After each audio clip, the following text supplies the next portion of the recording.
कुछ सम्राट युद्ध जीतते हैं, कुछ सम्राट दिल, और कुछ ऐसे होते हैं जो पूरी सभ्यता को दिशा देते हैं। 15वीं शताब्दी का भारत सिर्फ युद्ध भूमि नहीं था, बल्कि विचारों, विश्वासों और विजयों का अखाड़ा था। उत्तर में दिल्ली की गद्दी पर सत्ता का खेल चल रहा था। पूर्व और पश्चिम में अलग अलग रियासतें जूझ रही थीं, और दक्षिण दक्षिण भारत के नक्शे पर खींची हुई थी तीन बड़ी रेखाएं: विजयनगर, बहमनी सल्तनत और ओडिशा का गजपति राज्य। इन रेखाओं के बीच सिर्फ सीमाएं नहीं खींच रही थी, बल्कि भविष्य तय हो रहा था। इन्हीं टकरावों के बीच एक सम्राट उभरने वाला था, जिसने केवल तलवार से नहीं, कला, संस्कृति, प्रशासन और राजनीति से इतिहास के पन्ने को दोबारा लिखा। नाम कृष्णदेवराय, राजा नहीं, युग का निर्माता। सन 1471 साउथ इंडिया का सबसे उथल पुथल वाला दौर। विजयनगर साम्राज्य कभी एकजुट था, लेकिन अब उसके भीतर ही सत्ता, संघर्ष, गद्दारी और धार्मिक फूट पनप रही थी। बहमनी सल्तनत उत्तर से धावा बोल रही थी, गजपति शासक पूर्व से सीमाएं तोड़ रहे थे, और राजमहल के भीतर अपने ही लोग सिंहासन पर नजरें गड़ाए बैठे थे। ऐसे ही माहौल में एक गुप्त संदेश के साथ महल की एक खामोश कोठरी में एक बालक ने जन्म लिया। कोई ढोल नहीं बजे, कोई उत्सव नहीं हुआ, क्योंकि ये बालक किसी ताज का वारिस नहीं था, बल्कि खतरे के साए में जन्मा भविष्य था। कृष्णदेवराय का जन्म हुआ राजकुल की एक सहयोगिनी के माध्यम से। उनकी माता राजवंश से थी, लेकिन विरोधियों ने उस वंश की मान्यता को ही प्रश्न में डाल दिया। राजा तिम्माराय के विरोधियों ने कहा, ये बालक राजा की औलाद नहीं है, ये सिर्फ सत्ता पाने का बहाना है। और इसी के साथ शुरू हुई एक बालक के खिलाफ पहली राजनीतिक साजिश। ताज की राजनीति से दूर कृष्णदेवराय को राजमहल से हटाकर गुप्त रूप से एक वीर पुरुष तिम्मन के संरक्षण में भेजा गया, जहां बाकी राजकुमार दर्शनियों के बीच धनुष चलाना सीखते थे। वहां कृष्णदेवराय जंगलों में शिकार करते हुए प्रकृति की राजनीति समझ रहा था। वहां उसे सिखाया गया युद्ध की रणनीति, जनता से संवाद, प्रशासनिक गणित और आत्मबल। तिम्मन ने एक दिन उससे कहा, राजा वो नहीं जो ताज पहने, राजा वो है जो संकट की गंध को पहले पहचान ले। एक दिन निकट के गांव पर बहमनी लुटेरे ने हमला किया। राजा की सेनाएं पहुंची नहीं थी। कृष्णदेवराय केवल 14 वर्ष का था। उसने तिम्मन से कहा, क्या हम इंतजार करेंगे या जवाब देंगे? तिम्मन ने कहा, अगर तू तैयार है तो चल। कृष्णदेवराय ने केवल 20 स्थानीय युवाओं के साथ गांव के आसपास की घाटियों में मोर्चा संभाला, और 2 रातों के भीतर लुटेरों का दल खदेड़ दिया। ये कोई महायुद्ध नहीं था, बल्कि यही था कृष्णदेवराय का पहला विजयनगर क्षण। राजमहल को जब ये पता चला तो कुछ दरबारियों की आंखें चौंधिया गईं। वो लड़का लौट आया है, अब क्या होगा? और वहीं से शुरू हुआ सिंहासन और कृष्णदेवराय के बीच पहला लकीर, जो अब मिटने नहीं बल्कि महाकाव्य बनने वाली थी। विजयनगर की दीवारों के भीतर सत्ता की कुर्सियां अब स्थिर नहीं थीं। राजा नरसिंह राय की उम्र ढल रही थी, और दरबार के भीतर भविष्य को लेकर चिंता फैल चुकी थी। कुछ दरबारी चाहते थे शासन उनके हाथों में जाए, कुछ सेनापति अपने पुत्रों को तैयार कर रहे थे, और कुछ बस एक नाम से डरते थे, कृष्णदेवराय। एक सुबह विजयनगर के मुख्य दरबार में गृह मंत्री तिम्मन ने सभी राजाओं, राजकुमारों और सरदारों को आमंत्रित किया। राजा नरसिंह राय धीमे धीमे दरबार में आए और कहा, मेरी आंखों ने एक योग्य उत्तराधिकारी को देखा है, जो संकट में आगे बढ़ता है, जो युद्ध को केवल रक्त नहीं नीति समझता है। आज मैं उसे विजयनगर का युवराज घोषित करता हूँ, कृष्णदेवराय। दरबार चुप था, लेकिन वह चुप्पी मौन सहमति नहीं, एक आंतरिक विद्रोह का आरंभ थी। कुछ बोले, वो तो शाही पुत्र नहीं, राजनीति क्या जानता है, वो जंगल से आया लड़का, इतनी जल्दी सिंहासन का उत्तराधिकारी। लेकिन तिम्मन ने उत्तर में कहा, जो राजकुमार तलवार के लिए बना है उसे ताज रोक नहीं सकता। घोषणा के एक हफ्ते बाद ही एक समाचार आया, बहमनी सल्तनत ने कोंडावीडू पर चढ़ाई कर दी है। कोंडावीडू वह किला था जो विजयनगर की दक्षिणी रक्षा रेखा था। सेनापति दरबार में बोले, हमें रणनीति बनानी होगी, समय लेना होगा। लेकिन युवराज कृष्णदेवराय ने सीधा कहा, रणनीति वहाँ बनती है जहाँ समय हो, हमारे पास अब वक्त नहीं, बस फैसला है। कृष्णदेवराय ने खुद का नेतृत्व मांगा, कुछ ने विरोध किया, वो अनुभवहीन है, अगर हार गया तो साम्राज्य की गरिमा टूट जाएगी। राजा नरसिंह राय ने सिर्फ एक पंक्ति कही, अगर हार गया तो वो अकेला हारेगा, लेकिन अगर जीत गया विजयनगर का भविष्य लिख देगा। कृष्णदेवराय की सेना छोटी थी लेकिन दिशा स्पष्ट। उसने दुश्मनों के शिविरों पर रात में हमला किया, सैन्य मार्गों को अवरुद्ध किया और बहुमनी तोपों के ऊपर अपने धनुर्धारियों को बैठाया। 3 दिनों के भीतर कोंडाविडु से बहुमनी सेनाएं पीछे हट चुकी थीं और चौथे दिन कोंडाविडु किले पर कृष्णदेवराय विजय ध्वज लहरा रहा था। जब वो लौटकर विजयनगर पहुंचा, जनता ने पहली बार सिर्फ ताज नहीं एक चेहरा चुना था। कोंडाविडु की जीत के बाद कृष्णदेवराय को विजयनगर में पहली बार सम्मान की नहीं सत्ता की गंध मिलने लगी थी। जनता अब उसका नाम श्रद्धा से लेती थी। सेनापति उसे राजा की तरह सुनते थे और विरोधी चुप हो गए थे, लेकिन रुके नहीं थे। साल 1509 राजा नरसिंह राय अब अस्वस्थ हो चुके थे। उनका शासन एक सदी तक चले साम्राज्य का आधार था, लेकिन अब दीवारें ढीली हो चुकी थी। उन्होंने कृष्णदेवराय को बुलाया और कहा, राज करना आसान है लेकिन राज को बचाना वो सिर्फ तलवार नहीं मांगता बल्कि धैर्य भी मांगता है। उसी दिन विजयनगर के सिंहासन पर आधिकारिक रूप से कृष्णदेवराय को सम्राट घोषित किया गया। सिंहासन मिलते ही पहली मुसीबत आई। दरबार के भीतर बैठे पुराने दरबारी, जो अब तक सिर्फ कठपुतली शासकों के साथ काम करते थे, वे कृष्णदेवराय की सोच से डर गए। एक मंत्री ने कहा, युवराज तो ठीक था पर सम्राट बनते ही ये राज को नया रंग देने लगे हैं। उनकी असली चिंता थी सत्ता का केंद्रीकरण। कृष्णदेवराय ने सलाहकार मंडली का पुनर्गठन किया, भ्रष्ट प्रांतीय गवर्नरों को हटाया और आम जनता की शिकायतें सुनने के लिए विशेष सभा बैठाई। ये सब पुराने विजयनगर दरबार के लिए क्रांति जैसा था। उसी बीच ओडिशा से एक समाचार आया।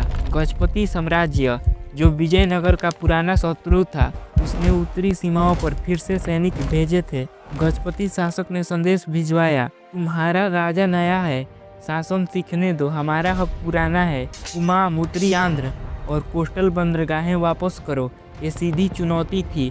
कुछ दरबारी बोले, युद्ध से क्या मिलेगा, हम तो व्यापार कर सकते हैं। कृष्णदेवराय ने केवल एक उत्तर दिया, संधि वहाँ होती है जहाँ सम्मान बचाओ, जहाँ अपमान हो वहाँ उत्तर युद्ध से ही मिलेगा। कृष्णदेवराय ने उत्तर नहीं भेजा बल्कि सैनिकों को संगठित करना शुरू कर दिया। पुराने शस्त्रागारों को खोला गया, जल मार्गों की घेराबंदी की गई और सबसे बड़ा, जनता को युद्ध के उद्देश्य के साथ जोड़ा गया। उसने घोषणा की, ये युद्ध केवल जमीन के लिए नहीं, विजयनगर की गरिमा के लिए होगा।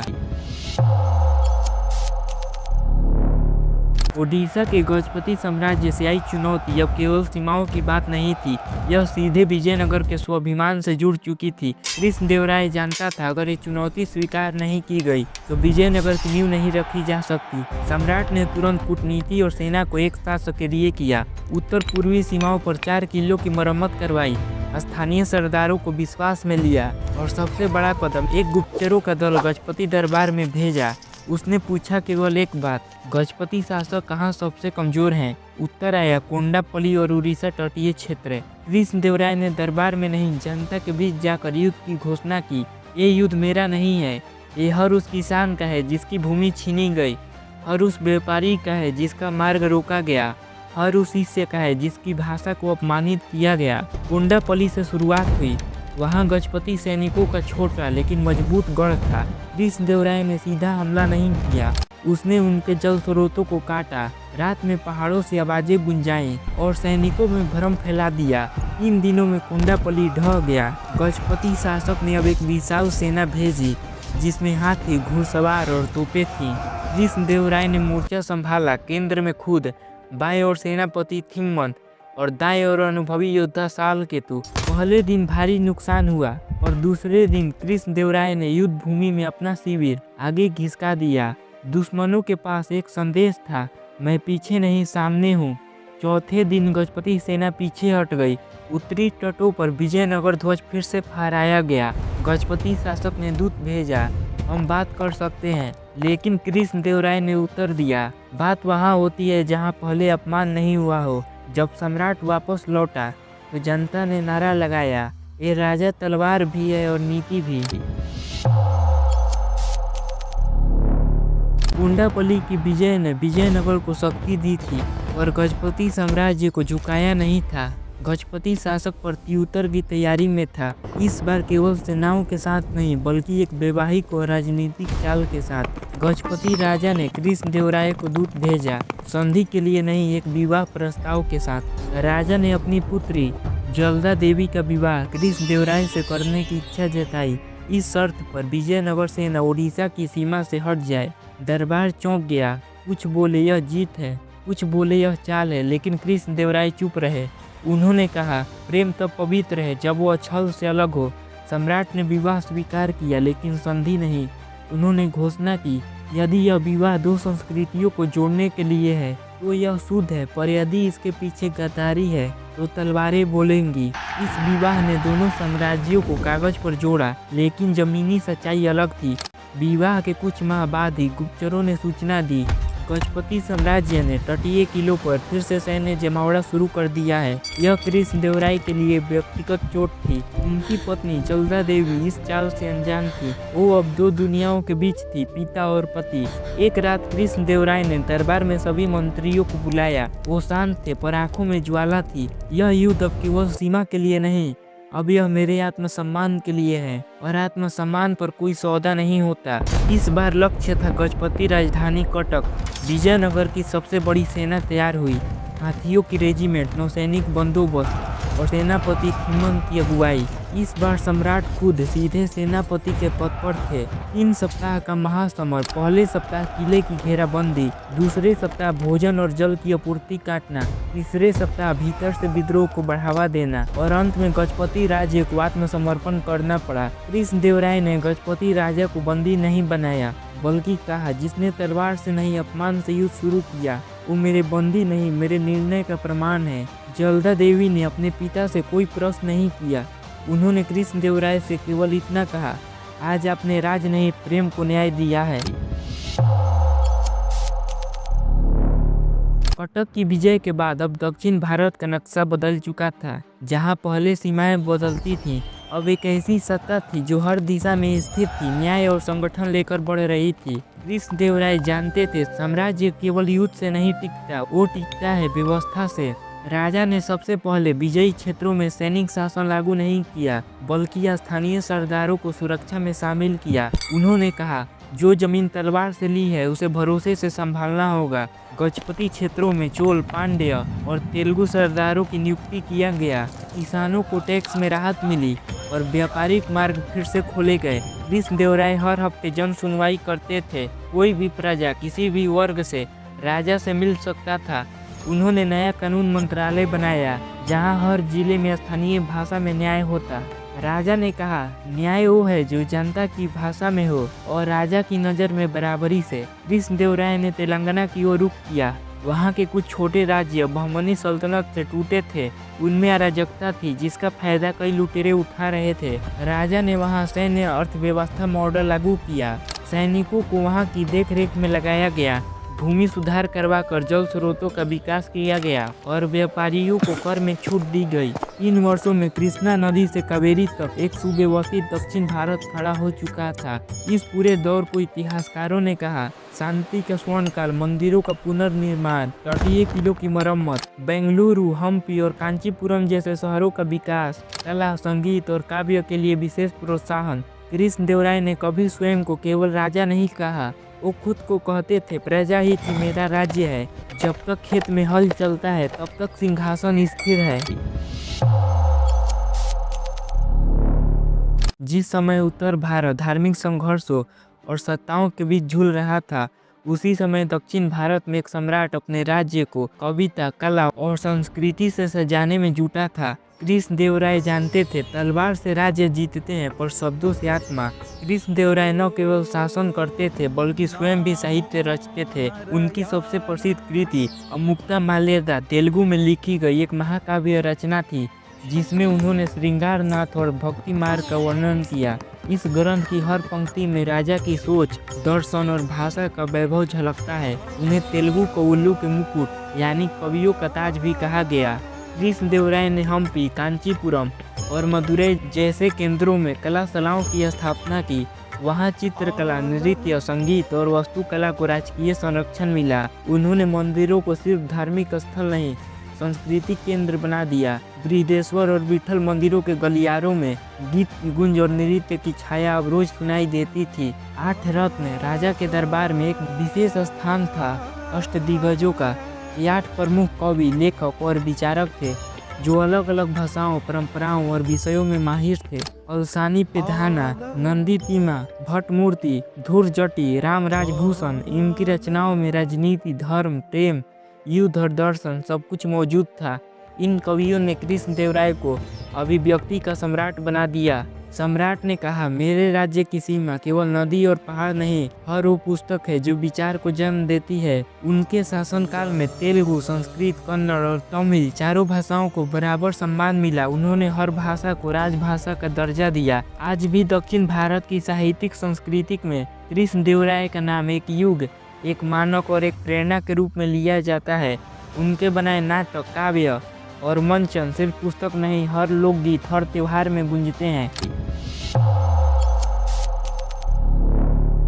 सांस्कृतिक स्वर्णयुग की रचना चल रही थी कि सम्राट को फिर से चेतावनी मिली। सीमाएं फिर कांप रही थीं। उत्तर पश्चिम की ओर से बीजापुर के आदिल शाही सुल्तान और बहमनी टूटे हुए सरदार विजयनगर की बढ़ती शक्ति से घबरा चुके थे। अब वो कूटनीति से नहीं, सीधा हमला करने की योजना बना चुके थे। विजयनगर की सीमाओं पर गुप्तचरों ने सूचना दी। बीदर, गोलकुंडा और बीजापुर की सेनाएं बिना युद्ध घोष के तटीय क्षेत्रों की ओर बढ़ रही थीं। लक्ष्य स्पष्ट था, विजयनगर के व्यापारिक मार्गों को तोड़ना और सांस्कृतिक केंद्रों को भयभीत करना। कृष्णदेवराय अब वृद्ध हो चले थे और उनकी आंखों में वही तीव्रता थी जो पहले युद्धों में जलती थी। उन्होंने कहा, मैंने शब्दों से साम्राज्य सजाया है, अब तलवार से उसकी रक्षा करूंगा। विजयनगर सेना को 3 भागों में बांटा गया। पहला उत्तर पश्चिम मोर्चा गोलकुंडा की ओर, दूसरा तटीय रक्षा, जहाजों और व्यापारिक बंदरगाहों की सुरक्षा, तीसरा मुख्य सेना सम्राट की अगुवाई में बीजापुर की ओर। कृष्णदेवराय ने कोई कूटनीतिक संदेश नहीं भेजा, बल्कि अपने गुप्तचरों से शत्रु शिविरों में संदेश भिजवाया, जिस दिन मैं युद्ध भूमि में उतरूंगा उस दिन इतिहास दोबारा लिखा जाएगा। महासमर तुंगभद्रा के किनारे बीजापुर की सेनाएं हाथियों, घोड़ों और तोपों से सजी थीं, और विजय उनकी नहीं, रणनीति की होनी थी। कृष्णदेवराय ने तुंगभद्रा की धारा को मोर्चा बना दिया। उन्होंने सैनिकों को रात में रोटियां कम देने का आदेश दिया, जिससे शत्रु को लगे कि विजयनगर की सेना थकी हुई है। अगली सुबह जब बीजापुर सेना ने हमला किया, विजयनगर सैनिक पहाड़ों की ऊंचाई से टूट पड़े। 3 दिन के युद्ध में बीजापुर की सेना पीछे हट गई। ये कृष्णदेवराय की आखिरी बड़ी युद्ध नीति थी। इसके बाद उन्होंने धीरे धीरे सेना का संचालन अपने विश्वसनीय सेनापतियों को सौंपा और स्वयं सांस्कृतिक और प्रशासनिक कार्यों में लौट आए। लोग कहते हैं कृष्णदेवराय ने जितनी बार तलवार चलाई उतनी बार विचार, विश्वास और व्यवस्था को भी जीता।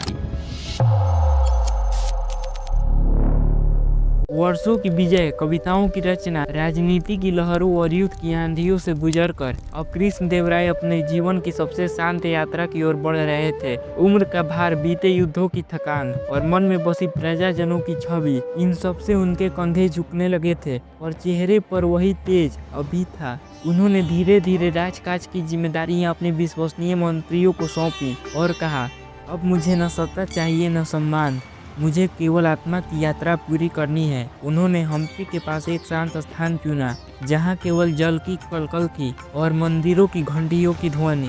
कृष्णदेवराय ने एक विशेष संदेश भेजा, गंगा तट से जल मंगवाने के लिए।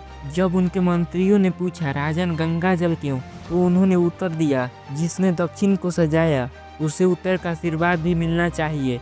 गंगा का जल जब हम्पी पहुंचा तो सम्राट ने उसी जल से विठल मंदिर में अभिषेक करवाया और अपनी आत्मा को समर्पण किया। कृष्णदेवराय की मृत्यु कोई शोक का क्षण नहीं था, बल्कि संस्कृति के विजय का उत्सव था। ना रोने की ध्वनि थी, ना शोक गीत, बस मंदिरों की घंटियां, दक्षिण की हवाएं और इतिहास की एक नई पंक्ति। यह सम्राट शरीर से गया, पर उसकी छाया हर मंदिर, हर कविता, हर न्याय की कुर्सी पर जिंदा है। सम्राट कृष्णदेवराय का शरीर अब मिट्टी में विलीन हो चुका था, लेकिन उनका प्रभाव समय की सीमाओं को पार कर चुका था। वो सिर्फ एक राजा नहीं थे, वो एक विचार थे जो हर युग में शासन, संस्कृति और समरसता का आधार बन सकते हैं। कृष्णदेवराय के बनाए मंदिर, दरबार और स्थापत्य आज भी दक्षिण भारत की पहचान है। हम्पी का विट्ठल मंदिर, उसके गलियारे, उसकी नक्काशी हर ईंट हर दीवार कहती है यहाँ एक ऐसा राजा रहा था जिसने मंदिरों को केवल पूजा का नहीं संस्कृति का केंद्र बनाया। सम्राट ने अपने शासन में एक ऐसा प्रशासनिक ढांचा खड़ा किया जहां राजा सबसे पहले शिकायत सुनता था, फिर निर्णय करता था। उन्होंने हर जिले में स्थानीय न्यायालय स्थापित किए जहां भाषा, जाति, धर्म से परे सिर्फ न्याय था। जिस दिन अंतिम नागरिक को न्याय मिल जाएगा उसी दिन मैं सही मायने में सम्राट कहलाऊंगा। उनका शासन न तो सिर्फ तेलुगु था, न तमिल, न कन्नड़, बल्कि एक ऐसा राष्ट्र निर्माण था जहां भाषा, जाति, धर्म सभी को समान महत्व मिला। उन्होंने हर क्षेत्र की संस्कृति को अपनाया और भारत की आत्मा को एक सूत्र में बांधा। आज भी दक्षिण भारत में जब कोई आदर्श सम्राट की बात करता है तो सबसे पहले नाम आता है कृष्णदेवराय। उनके नाम पर कविताएं, प्रतियोगिताएं होती हैं, विद्यालयों के नाम रखे जाते हैं और राजनीतिज्ञ उन्हें एकता और शक्ति के प्रतीक के रूप में याद करते हैं। अगर एक सम्राट शब्दों से शासन चला सकता है, तलवार से न्याय कर सकता है और संस्कृति से दिल जीत सकता है तो वह सिर्फ इतिहास नहीं एक युग बन जाता है। और ऐसा युग भारत को मिला था कृष्णदेवराय के रूप में। अगर आपको ये वीडियो पसंद आई हो तो स्मार्ट स्टोरीज को जरूर सब्सक्राइब करें। और अगर आपने अभी तक हमारा वीडियो राजेंद्र चोल समुद्र का सम्राट नहीं देखा तो जरूर देखिए, क्योंकि हर महान सम्राट की कहानी दूसरे महान सम्राट से जुड़ी होती है। मैं फिर लौटूंगा एक और सम्राट, एक और इतिहास, यहीं स्मार्ट स्टोरीज पर।